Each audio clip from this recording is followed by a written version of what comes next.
As a responsible person with growing concerns for your privacy and personal liberty, you want to know where we're headed and what you can do about it. We ask the experts what you need to do to take prudent and responsible action to safeguard your family's wealth and well-being, and what basic first steps will help you to be aware and prepared.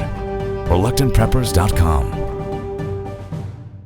Welcome back, Reluctant Preppers. Tonight we have a returning guest, Rob Kirby, founder of Kirby Analytics.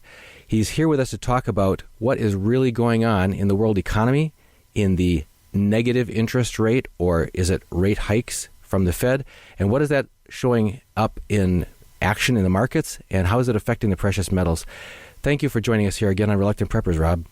Pleasure to be with you, Dunnigan. I saw in a recent interview that you did with Greg Hunter on the USA Watchdog, you were talking about sort of this head fake by the Federal Reserve of claiming that they were going to be increasing interest rates, but doing other shenanigans on the back books that were basically showing the truth of what's going on. If you could help just kind of make that transparent for us in layman's terms, what is it that you see going on at the money markets level that's controlling what's really happening versus what we're being told is happening? Yeah, well, it's my belief that the Fed actually gave us a token increase, which in my books will be a one and done, because I don't believe there will be another one coming period. But what the Fed needed to do was they needed to inject reserves in the form of U.S. government securities back into the system. And the reason they needed to re-inject reserves back into the system is because the Exchange Stabilization Fund, the stealth secretive arm of the U.S. Treasury, has been gobbling up all of the U.S. Treasuries that foreigners have been dumping over the past year and a bit, to the tune of close to $1 trillion worth of U.S. government securities. And as a result of the ESF buying these treasuries, which amount to reserves, understand they buy them with off-book dollars that really, by most accounting metrics, don't even exist. But they actually do exist. They're just dark dollars. And as the ESF was continuing to buy these, the system was becoming depleted of reserves which are required to keep the machinery running that underlies the interest rate swap complex. And so they had to find a way to get these reserves back into the system. And when you have interest rates at zero with no tightening bias, the Fed only has one way to get the reserves back into the system, and that's through a reverse repo or a system. It's an open market operation called reverses, where the Fed sells government securities into the system and takes cash out of the system, but it puts collateral back into the system. And when as long as they had a zero policy with no tightening bias, they couldn't start doing daily reverses, because reverses are a tightening, historically and classically, a tightening metric. So they had to give us the head fake that they were of a tightening bias so they could start running these reserves back into the system through an open market operation called reverses or reverse repos. So, mission accomplished. That's what they did, and they've gone to town putting reserves back into the system as needed. And so, the real story is not that the Fed really had a tightening bias whatsoever. What they were really trying to do was counteract the stealth activity of the Exchange Stabilization Fund, which was throwing out of kilter the amount of reserves that were truly in the system. And just for a little more clarity, Dunnigan, when the ESF uses dark dollars to buy treasuries that foreigners are selling, those treasuries can't go into a reserve account. because the dollars were dark. So they necessarily had to go to a dark place, which is in a slush account where there is no transparent accounting period, and that's why these that's why these treasuries weren't showing up in official reserve accounts, and why they had to be put back in, because the derivative complex requires a goodly number of treasuries to be in the system to help banks that are involved or who are co-opted to be involved in the interest rate swap mechanism. Their swaps are all hedged with cash U.S. government bonds. So there has to be a float. The float has to be big enough that banks can access on-the-run U.S. government bonds in 3, 5, and 10 years to hedge or to complete their interest rate swap trades. So that's what that was all about, and it was really nothing about raising rates because inflation or because the economy was doing too well, because we all know that the U.S. economy is really rolling over, and that we've been fed an endless stream of doctored data to suggest that everything is fine and well when it really isn't. When you talk about the purchasers of those bonds being the Exchange Stabilization Fund, who does that money belong to? I mean, who does the Exchange Stabilization Fund work for? Oh, where the ESF came from, the elevator version is the United States government confiscated gold from the U.S. residents in 1934. And as this gold was turned in, the United States government, 6 months after it was all turned in, the U.S. government revalued it. And so they revalued it from $20 to like up to $34 or $35. And this created a windfall profit of $3 billion in 1934. So the $3 billion windfall was given to the Exchange Stabilization Fund at its founding in 1934, and this $3 billion in 1934 was an enormous amount of money, and the purchasing power of $3 billion in 1934 is almost unthinkable.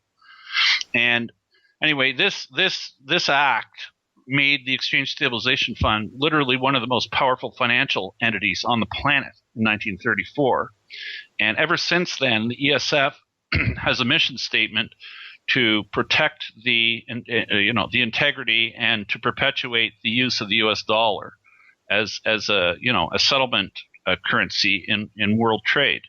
And the upshot of it all is that the Exchange Stabilization Fund is very secretive. It's accountable to nobody. There's no oversight by Congress. There's no oversight by any body, any legislated or elected body. They produce no financials, and they operate at the discretion of the Secretary of the U.S. Treasury or his designate, and they operate above all U.S. and international laws. So they literally are unaccountable, and they're a black box.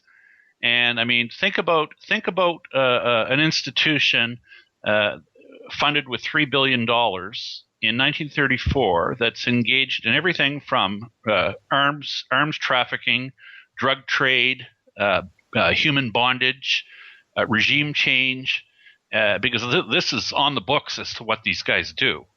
And if you want to go and read about it, and I mean, just start compounding what $3 billion would be worth if you're paying no tax, and and you don't have to file any no income statements, no nothing, and you're involved in all these illicit activities that generate a whole pile of cash, in themselves. And it's my guess and estimate that the Exchange Stabilization Fund might very well have many trillions of dollars worth of dark money. It's all off-book money. And you see, Donegan, the reason it has to be kept so secretive, and the reason it's such a national security issue, because if the world assumes that the U.S. money supply is X, And if suddenly the U.S. money supply was understood to really not be X, but X times 3 or 4, the value of dollars known to exist would drop in value immediately, and could very well plunge us into maybe a hyperinflationary event overnight, because you would absolutely see a lot of dollars held by foreign governments around the world would come home in a hurry to purchase anything that wasn't nailed down. Well, that's the other thing you've spoken about recently, is about the drop in foreign holdings of U.S. dollars. You were quoting some statistics about over an 8 or 9 month period, how many U.S. Treasury bonds had been redeemed. Yeah, well, it's up. Listen, another guy who's extremely well known internationally in his commentary on international affairs is Hugo Salinas Price from Mexico, and He's a very, very smart, intelligent guy, an extremely wealthy guy. And I dialogued with him about this because he was trying to figure out why the reserves, as reported by the US Treasury, why the amount of US dollar reserves around the world was dropping so suddenly. And my discussion with him was, well, the reason U.S. reserves are dropping is because foreigners are selling U.S. government securities, and that's de facto. What happens when reserves drop? It's because of foreign selling. So then the question becomes, well, if they're selling them, why aren't rates backing up instead of rallying? And if foreigners are selling U.S. government securities, why is the dollar getting strong? Because the dollar was strengthening over that 9-month, 10-month period. The dollar was strengthening, foreigners were selling U.S. government bonds, and the Fed was imminently going to be going on a tightening kick, and rates were going down. You see, the narrative and what's actually occurring don't jive. So then it becomes a game of connect the dots. Like, who or what has the resources to buy close to $1 trillion worth of U.S. government securities in 8 or 9 month period when the biggest creditor nations in the world are dumping them?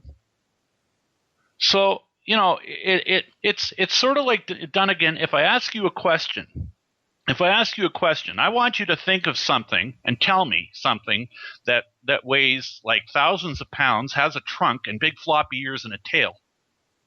And, what do you think that might be? Sounds like an elephant. Well, but I never said elephant, and you're a conspiracy theorist to say that's an elephant. But there's only one thing it could be. You see, and the Exchange Stabilization Fund is the only entity on the planet that has the resources, the heft, and the motivation, and the mission statement to do such a thing. Is that similar to the phenomenon of companies on the capital markets buying back their own stock to stabilize their stock price? I would not put this in that category. But I mean, in principle, there's nothing wrong with a company buying back its own stock if it's doing so in a transparent fashion.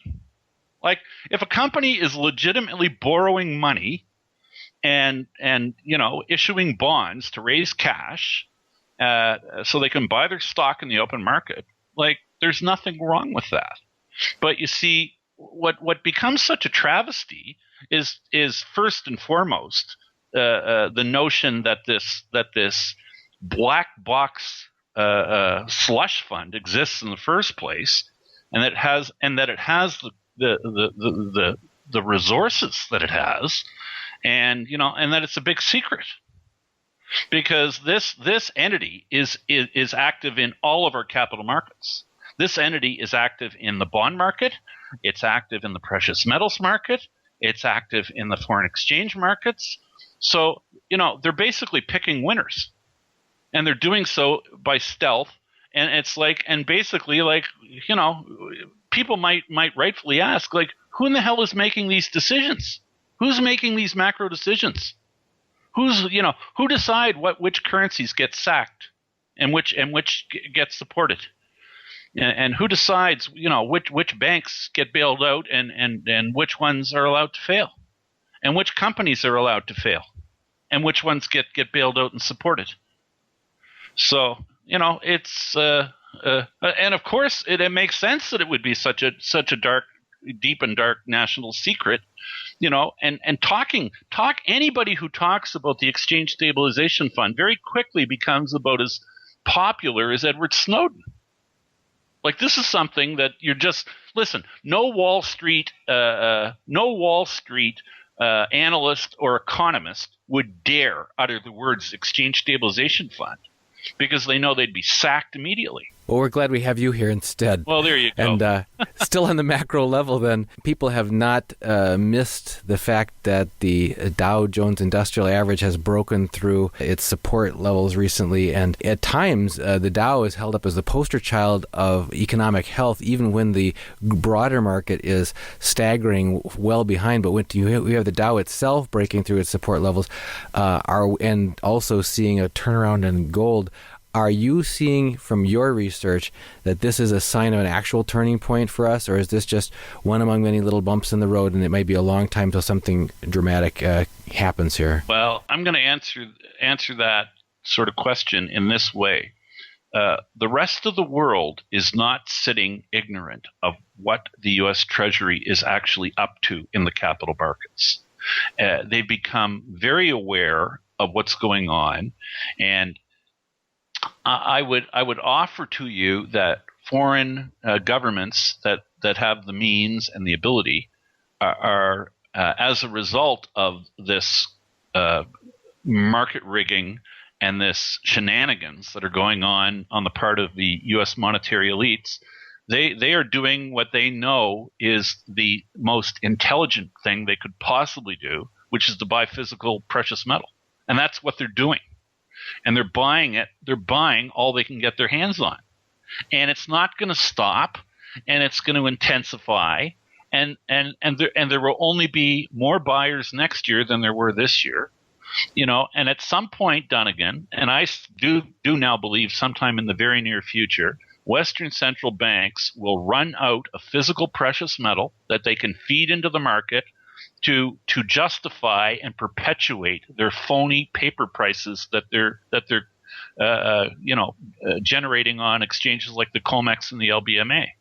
Because it's amazing, Dunnigan, to me that 5 years ago at a CFTC hearing, when Jeffrey Christian so famously said that there's for every ounce in the vault that the COMEX has, there's 100 sales of paper for that single ounce that's in the vault. Well, you know what it is today? Today it's 500 paper sales for every ounce they have in the vault. And at what point does somebody who possesses 1 ounce of gold get to determine what the value is going to be on the next 499 ounces that come out of the Earth's crust? Because that is a dog that doesn't hunt long term.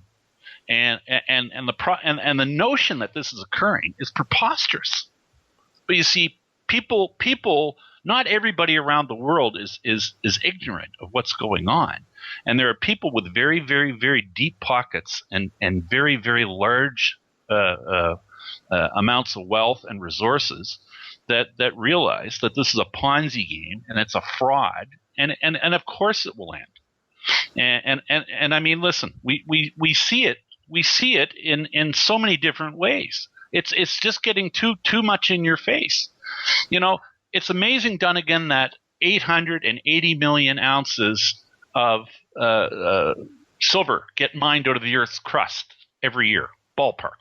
That's what the current run rates are in global silver mining. And we also know, because the World Gold Council tells us, that roughly 88 million ounces of gold come out of the Earth's crust every year. Okay? So for every ounce of gold that gets mined, 10 ounces of silver get mined. So why is the price of an ounce of silver 1/83rd the price of an ounce of gold? Like, think about that. 10 times more silver comes out of the Earth's crust than gold, and yet we have a silver price where an ounce of silver is fetching 1/83rd the value of an ounce of gold. And gold and silver are both monetary metals, and this is just ludicrous. And on that note, if we could turn from the economic global picture down to where it hits the individual, I think a lot of our listeners can kind of see the writing on the wall of what you're describing and how it would translate into some prudent actions on their part. But from your analysis, it sounds like people would be wise to consider the distortion in the gold to silver ratio, specifically how it would favor the undervaluation of silver right now. They would also be wise to consider the suppression, the artificial price suppression due to paper overselling of precious metals that really don't have the physical to back them up. To consider that the overall picture is clouding the reality of the scarcity, for example, of physical silver, and that also people with deep pockets around the world are going ahead and voting with their cash by investing in record levels of precious metals. That's what we've been hearing from David Morgan, from Andy Hoffman, and others. Do you have any specific personal perspectives on what a responsible individual or family member should be doing, since we don't have control over these dark shadows of the Exchange Stabilization Fund or what the central banks are doing? What can the average person do, despite all of that, to mind their own store, mind their own business, and take care of their family? Well, I would recommend that anybody who has investable assets to seriously give good thought to allocating a reasonable portion of their investable assets to buying, owning, holding physical precious metal. I would suggest that you might want to consider skewing your purchases towards a little more heavily towards silver than gold. But I believe in ownership of both is a can't miss thing going forward. The amount of money printing that's happening in the world only reinforces the notion that the value of physical precious metal has to increase at some point, and it will, because the price suppression of precious metals, which has reached a feverish pitch, is not something that can be maintained in the long run. And based on that, to me, the best possible course of action anybody could take is owning physical precious metal, way ahead of owning anything in the equity markets, way ahead of owning anything in the debt markets. So that's where my head's at, and that's what my research tells me. And I know that the Exchange Stabilization Fund can make me look like a complete monkey on any given day for making such a pronouncement. But you know what? There's going to come a day when all that paper wealth that the Exchange Stabilization Fund possesses will turn to tapioca, and we'll see who laughs last. Well, we hope that all of our listeners are standing and that you're standing when the dust settles, and really appreciate, Rob, you taking the time to visit us once again here on Reluctant Preppers. We always appreciate your combination of wit and wisdom, and just glad you're on our side. My pleasure being with you, and anytime.